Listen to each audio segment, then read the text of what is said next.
Bahwasannya pertambangan yang ada di Indonesia itu memang benar menghasilkan banyak uang, tapi di sisi lain merusak lingkungan. Nah itu ekonomi selalu berseberangan dengan pada ekologi. Iya, Selalu berseberangan. uang itu dicetak dari kertas, kertas itu dari pohon. Semakin banyak uang atau semakin banyak ekonomi, semakin banyak pohon ditebang.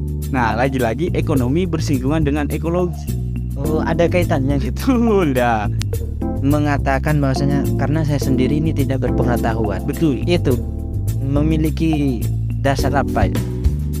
Memberi pernyataan seperti itu. Ya bahwa seseorang ataupun manusia yang dilahirkan itu utlubul ilma minal mahdi ilal lahdi, bahwa semua orang itu mencari ilmu dari lahir sampai yang lahat. Ya orang mencari ilmu itu kan butuh ilmu, berarti kan kita ini tidak berpengetahuan sehingga terus menggali pengetahuan Sampai dia lahat. sampai yang lahat. Makanya jangan pernah merasa lebih pintar, lebih tinggi, lebih hebat. Karena kalau kamu belum mati, kamu belum selesai. Bisa jadi kamu sekarang pintar, setahun ke depan ternyata saya lebih pintar. Oke. Untuk menghadapi orang yang merasa lebih pintar itu seperti gimana? Untuk menghadapi orang yang merasa lebih pintar, menjadilah orang yang lebih bodoh. Itu konsep Strateginya. Karena kenapa? Karena semakin dia merasa pintar, ya terlihat bahwa dia semakin bodoh. berarti strateginya merasa Lebih bodoh. Jadi biar saja dia semakin lebih pintar. Oke. Menarik. Jadi begini, sederhananya begini filsafat politik itu, bahwa setiap orang itu berpolitik. Kan filsafat itu bicara pada ranah ontologi, epistemologi, arkeologi. Nah, dalam filsafat politik bahwa setiap manusia yang bernyawa itu berpolitik. dengan landasan apa? Dengan dasar apa? Satu, ini kita kerucutkan lagi, orang yang hidup di negara demokrasi itu dari lahir dia berpolitik. Karena kenapa? Karena negara demokrasi membutuhkan suara untuk mengangkat pemimpinnya menjadi presiden.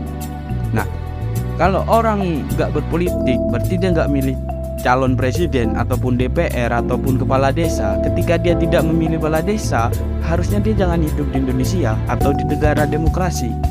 Hiduplah di negara monarki yang sistemnya kerajaan. Nah, jadi orang yang hidup di negara demokrasi dari lahir dia sudah berpolitik. Karena satu nama, satu suara. Bisa ke kepala desa, bisa bisa ke presiden, ke bupati. Kan namanya dipersitukan kan? Satu nama kan satu suara. Itu bentuk politik. Ya jelas itu politik. Makanya orang yang lahir di negara demokrasi dia wajib berpolitik. Dalam hal memilih, ibarat memilih, misalnya memilih presiden, memilih bupati, memilih kepala desa, itu tentu memiliki pandangan tolak ukur pada seseorang itu, seseorang tersebut. Ketika di situ Anda mengatakan sejak lahir, ketika orang tidak tahu siapa calonnya kemudian dia itu memilih, apakah itu disebut politik? Nah itu kesalahannya. Bahwasannya dia sudah dimanipulasi. Dia bisa saja pikirannya, bisa saja pilihannya. Dan makanya jangan pernah berhenti belajar politik. Karena kita hidup di negara demokrasi. Bahwasannya suaramu diperhitungkan untuk menjadikan pemimpin. Siapa selanjutnya, kan seperti itu. Nah kalau suaramu ini nggak tahu tapi tahu milih atau apa, ya kan berarti dipermainkan suaramu itu. Urgensi pemimpin di Indonesia itu seperti apa? Artinya pengaruh dari sosok pemimpin di Indonesia, pengaruh dari presiden untuk Indonesia Sederhana. seperti apa? Untuk rakyat, untuk masyarakat itu bagaimana? Lagi-lagi kembali pada filsafat politik sederhana, bahwasannya di negara demokrasi pemimpin tertinggi adalah presiden.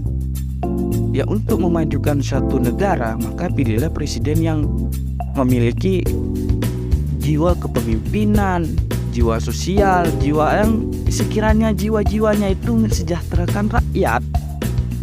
Jadi sangat urgensi kita memilih presiden yang memang benar-benar berpihak pada rakyat.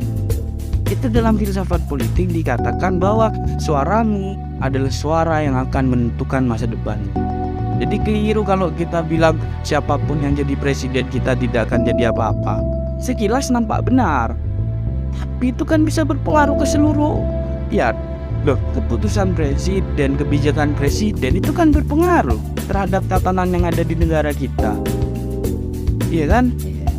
Tatanan misalnya saat ini itu yang lebih Ya contohnya lah ketika Pak SBY jadi presiden, beliau menggratiskan sekolah.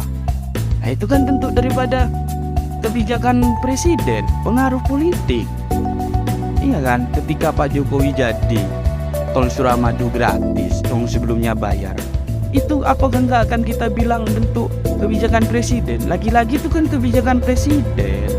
Pak, kalau kita masih bicara ya siapapun presiden yang jadi kita tidak jadi apa-apa, itu egois. berarti suaranya sangat Betul. urgen sekali. Iya benar. Memang siapapun yang jadi presiden kita tetap yang bertani tetap bertani ya tetap. Tapi kan paling tidak bertani mulai lebih sejahtera itu loh. Kalau dulu presiden yang nggak memberikan pupuk subsidi, ketika sekarang presiden yang baru terpilih dan memberikan pupuk subsidi, paling tidak kamu jadi petani makin enteng kan, pupuknya disubsidi. Itu kerjanya siapa? Pemerintah kan. Jadi orang yang mengatakan lagi-lagi siapapun presidennya tidak akan merubah hidup saya, itu terlalu egois kan.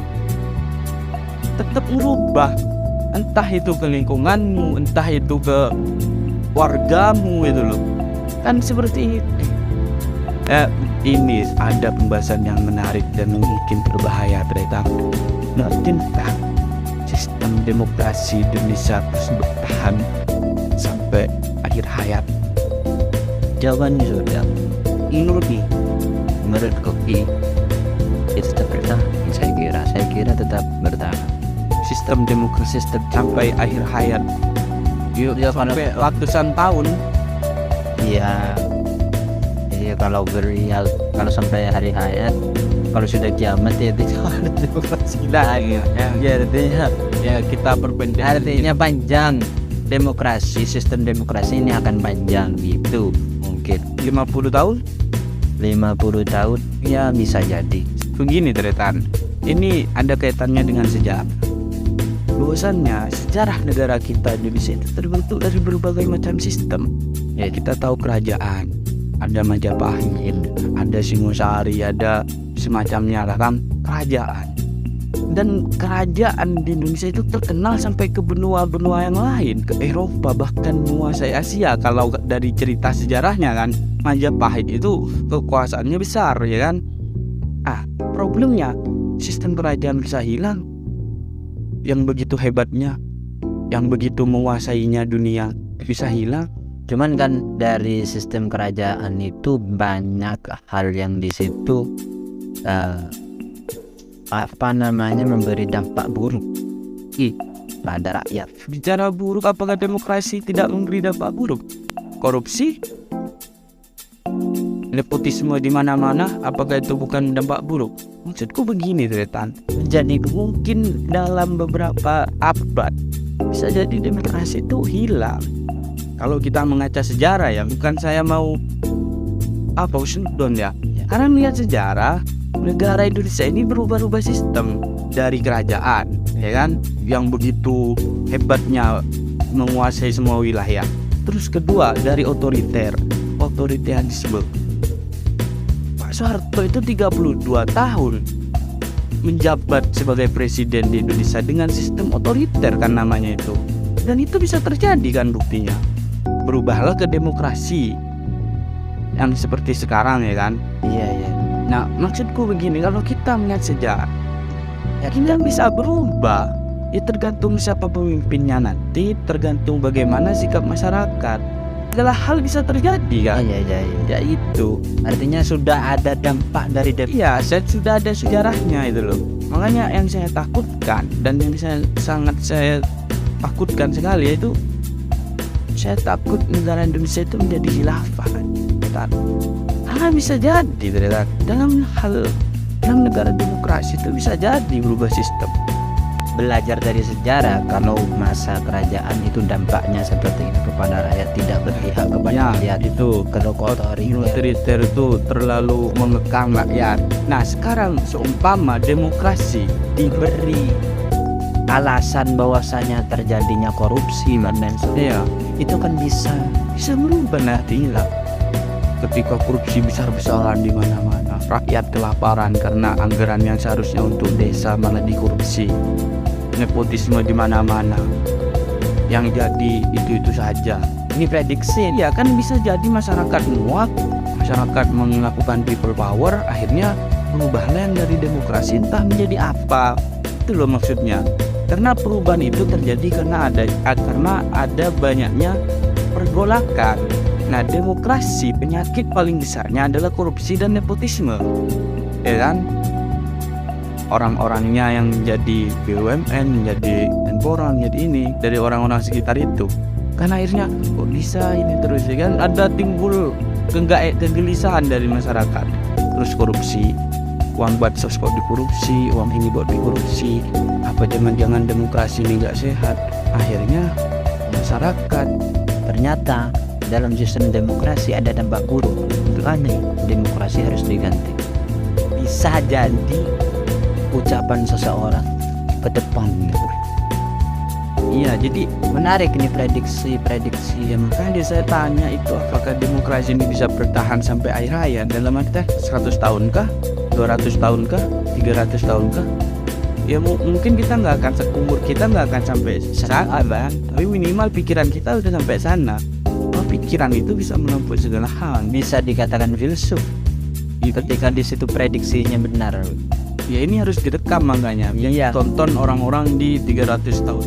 300 kemudian. Jadi buat teman-teman di 300 kemudian, kalau ternyata Indonesia sudah berubah dari demokrasi, berarti itu Pemikiran dari kita. berdua. Oke. Filsuf ya. Apakah orang-orang kerajaan dulu menyangka akan hilang kerajaannya? Kan enggak juga kan. Apalagi mereka begitu memiliki kekuasaan yang hebat. Kalau mendasar, dalam buktinya hilang.